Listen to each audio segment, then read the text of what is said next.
old. I have that. My Grinch has it. No, Okay, are you ready? the fastback. Look at the fastback. That's the Grinch. Here we go.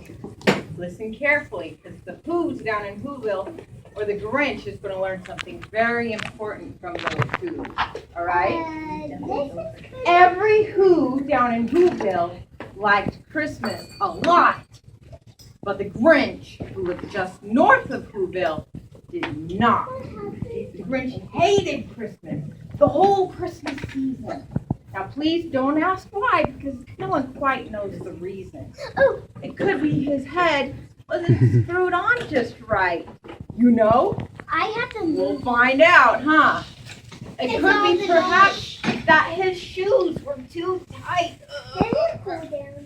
But I think that the most likely reason of all may have been that his heart was 2 sizes too small. Just how I like it. But whatever the reason, his heart or his shoes, he stood there on Christmas Eve hating the Who, staring down from his cave with a sour, grinchy frown at the warm-lighted windows below in their town.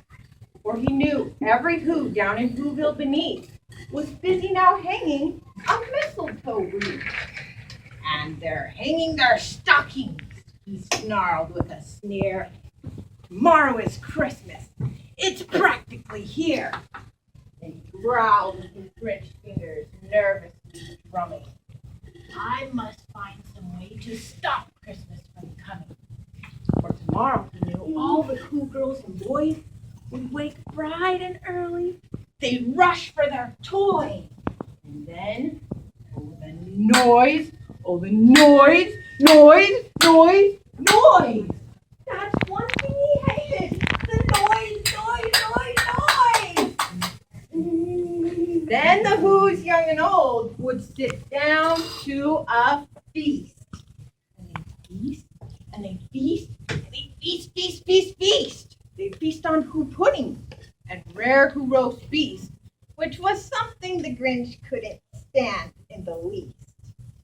And then they do something he liked least of all. Every Who down in Whoville, tall and the small, would stand close together, Christmas bells ringing. They'd stand hand in hand, and the Who's would start singing.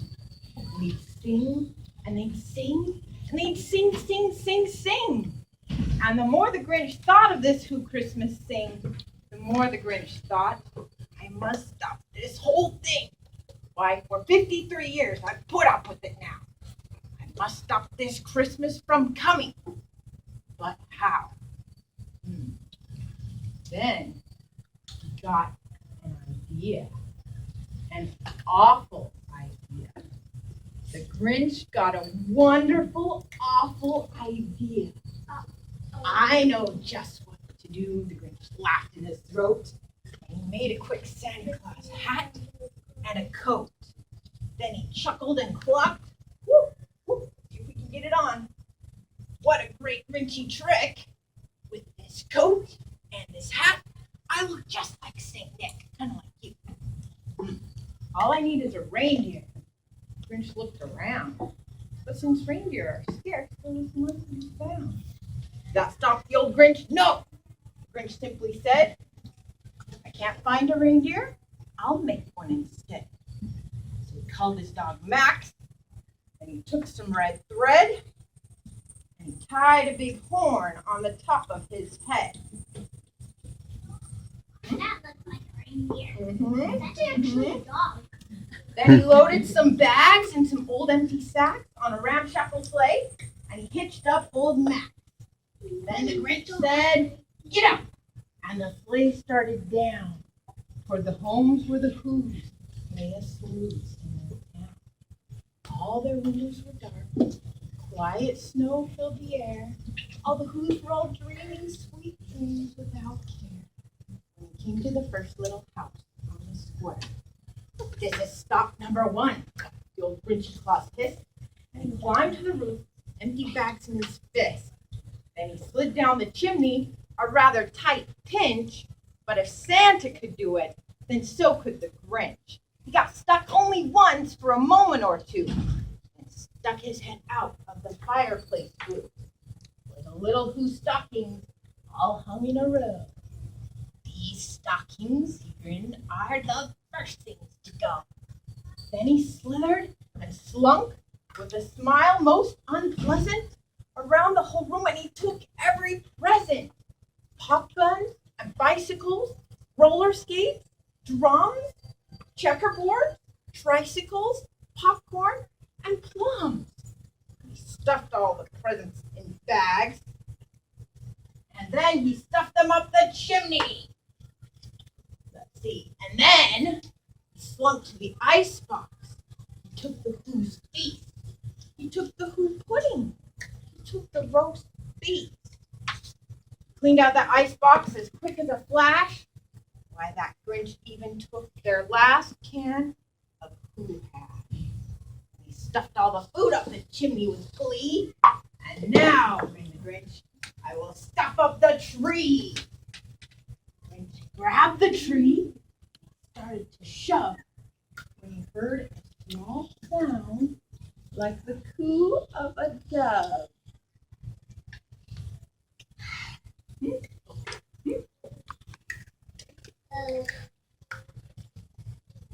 Small sound like the coo of a dove.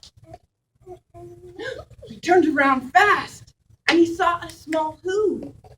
Little Cindy Lou Who was not more than 2. The Grinch had been caught by this tiny Who daughter who got out of bed for a cup of cold water. She stared at the Grinch and said, Daddy Claus, why?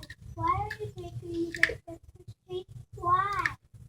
But you know, that old Grinch was so smart and so slick, he thought of a lie. He thought it up quick. Why, my sweet little tot, the fake Santa Claus lied. There's a light on this tree that won't light on one side. So I'm taking it home to my workshop, my dear. I'll fix it up there, then I'll bring it back here. And his fib fooled the child, and he patted her head, and he got her a drink, and he sent her to bed. And when Cindy Lou Who went to bed with her cup, he went to the chimney and stuffed the tree up. The last thing he took was the log for their fire. He went up the chimney himself, the old liar. On their walls, he left nothing but hooks and some wire. And the one speck of food that he left in the house was a crumb that was even too small for a mouse. Yet, then he did the same thing to the other Who's houses, leaving crumbs much too small for the other Who's mouses. It was 15:15 dawn, all the Who's still abed, all the Who's still snooze, when he packed up his sleigh. Packed it up with their presents, the ribbon, the wrappings, the tags and the tinsel, the trimmings, the trappings. And presents?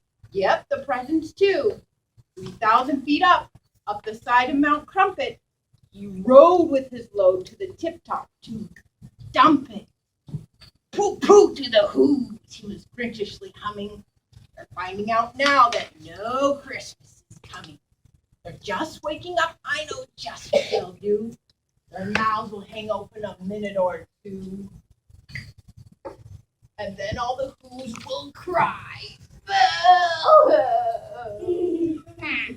That's a noise, grinned the Grinch, that I simply must hear. He paused, and the Grinch put his hand to his ear. And he did hear a sound rising over the snow. It started in low, and it started to grow. But the sound wasn't sad.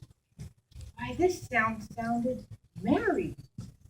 It couldn't be so. But it was merry. Merry. He stared down at Whoville. The Grinch popped his eyes. Then he shook.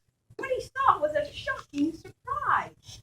Every Who down in Whoville, the tall and the small, was singing without any presents at all. He hadn't stopped Christmas from coming. It came. Somehow or other, it came just the same. Grinch, with his Grinch feet ice cold in the snow, stood puzzling and puzzling. How could it be so? It came without ribbons? It came without tags? It came without packages, boxes, or bags? And he puzzled 3 hours. His puzzler was sore. And the Grinch thought of something he hadn't before. Maybe Christmas, he thought, doesn't come from a school.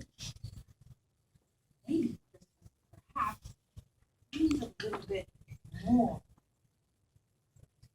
Minute, what happened then? Why, in Whoville, they say, the Grinch's small heart grew 3 sizes that day. And the minute his heart didn't feel quite so tight, he whizzed with his load through the bright morning light.